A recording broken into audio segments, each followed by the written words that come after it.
Hi, I'm Stuart. Welcome to my channel, or welcome back. Thanks for viewing my video. In this video I'm going to review First Time Caller by B.K. Borison. This book is the March and April read for the Cozy Club, moderated by Stephanie Bookish. At Stephanie Bookish on here. At the beginning of this book, one of the two protagonists, Lucy, here's her daughter talking to a man in a room with a closed door, so she gets really concerned. She goes in there, bursts in there, she grabs the phone, starts talking to the man. Turns out that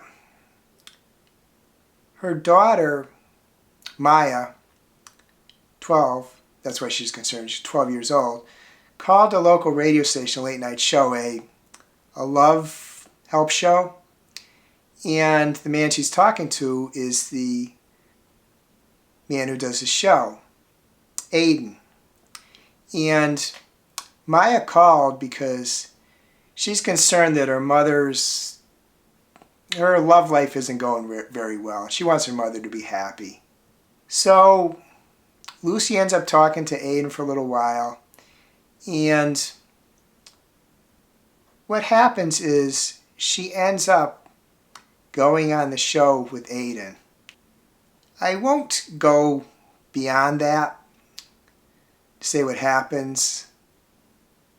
Just say that the story is told in alternated third-person views from Lucy and Aiden. And the author, she does great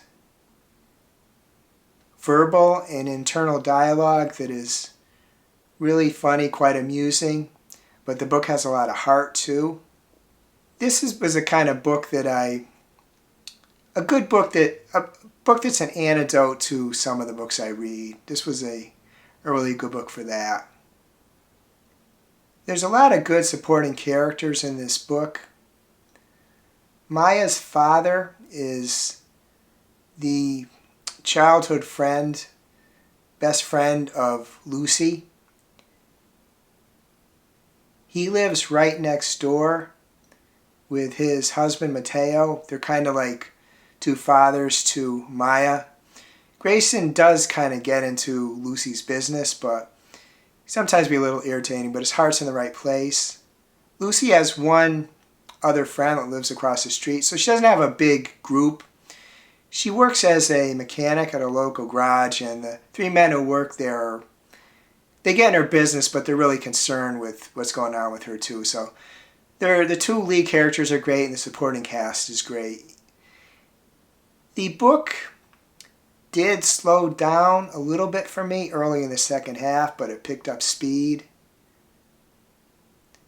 I really thought this was a great romance, and as I said, it's funny too, as well as a lot of heart.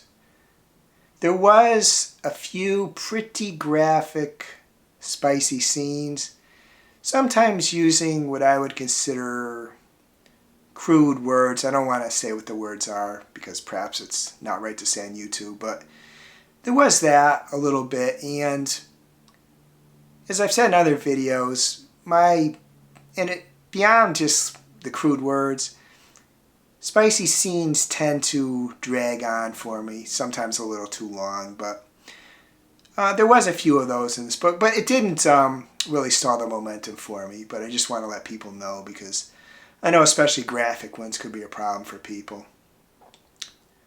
But I recommend this book to anyone who would like a really good romance with good dialogue, quirky characters, and just couple you root for. I rated this book 4.5 stars. Hope you're having a wonderful reading week. Hope you're having a wonderful week in general. If you enjoyed this video, please give it a like, please subscribe. Please hit the bell to get notified when I upload future videos.